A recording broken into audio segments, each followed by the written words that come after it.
নমস্কার বন্ধুরা, সোমার রান্নাঘরে আপনাদেরকে অনেক অনেক স্বাগত জানাই। তো কেমন আছেন বন্ধুরা? নিশ্চয়ই ভালো আছেন। তো আজকে আমার একদম একটা নতুন রেসিপি হলো চালের গুঁড়ো দিয়ে আমি রুটি করব। তো ভিডিওটা শুরু থেকে লাস্ট পর্যন্ত জরুর দেখবেন বন্ধুরা। আমি আজকে বানাবো চালের গুঁড়ো দিয়ে রুটি। তো তার জন্য আমি এখানে চালের গুঁড়ো নিয়েছি, এদিকে একটা কড়াই বসিয়ে দিয়েছি। তো কড়াইতে আমি 1 কাপ জল দিব। এবার আমি জলের মধ্যে নুন দিয়ে দিব স্বাদ মতো। গোটা জিরে লাগবে, তো গোটা জিরেটাও আমি দিয়ে দিলাম। জলটা ফুটে গেছে, এবার আমি চালের গুঁড়োটা দিয়ে দিব জলের মধ্যে।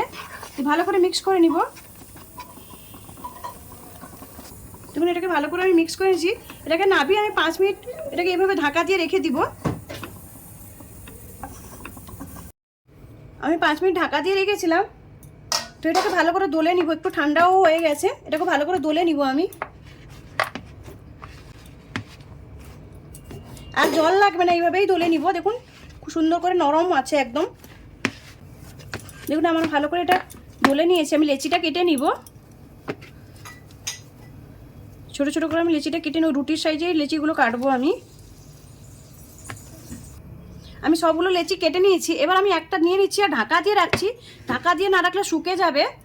আমি একটু তেল লাগিয়ে নিচ্ছি, বেলুন দিয়ে তেল লাগিয়ে নিচ্ছি। আর এখানে তেল লাগিয়ে দিচ্ছি অল্প করে। তেল লাগিয়েই বেলবো, নাহলে চালের রুটিগুলো তোলা যায় না, হট করে ভেঙে যায়। আর আপনারা চাইলে পেপারের মধ্যেও বেলতে পারেন। তো আমি ডাইরেক্ট বেলে নিচ্ছি এইভাবে। খুব অল্প তেল দিতে হবে, বেশি তেল লাগবে না।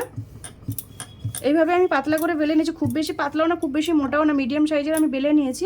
এদিকে আমি তাওয়াটা বসিয়েছিলাম গরম করতে, আমি তাওয়ার মধ্যে দিয়ে দিচ্ছি রুটিটা। এবার আমি উল্টে দিচ্ছি।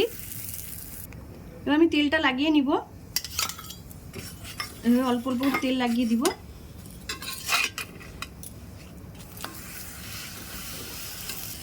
এই দেখুন কত সুন্দর ফুলে যাচ্ছে। এবার উল্টে দিব আমি। এই রুটিগুলো খুবই নরম হয়, খেতে দারুণ হয় চালের গুঁড়ো রুটিগুলো। দেখুন কত সুন্দর ফুলে গেছে এখানে। এটা হয়ে গেছে, তুলে নিচ্ছি আমি। আরেকটা আমি দিয়ে দিচ্ছি। এটাও আমার হয়ে গেছে, তুলে নিচ্ছি। আর বাকিগুলো আমি এইভাবে সবগুলো বানিয়ে নিব। এই রুটির সঙ্গে যে কোনো তরকারির সঙ্গে ভালো লাগে, চালের রুটির সঙ্গে। দেখুন আমি একটা ছিঁড়ে একটা কেটে দেখাচ্ছি। দেখুন কত নরম হয়েছে, একদম তুলতুলে পুরো নরম হয়েছে। দেখুন এগুলো খেতে দারুণ হয় এইভাবে, আর যে কোনো তরকারির সঙ্গেই ভালো লাগে খেতে।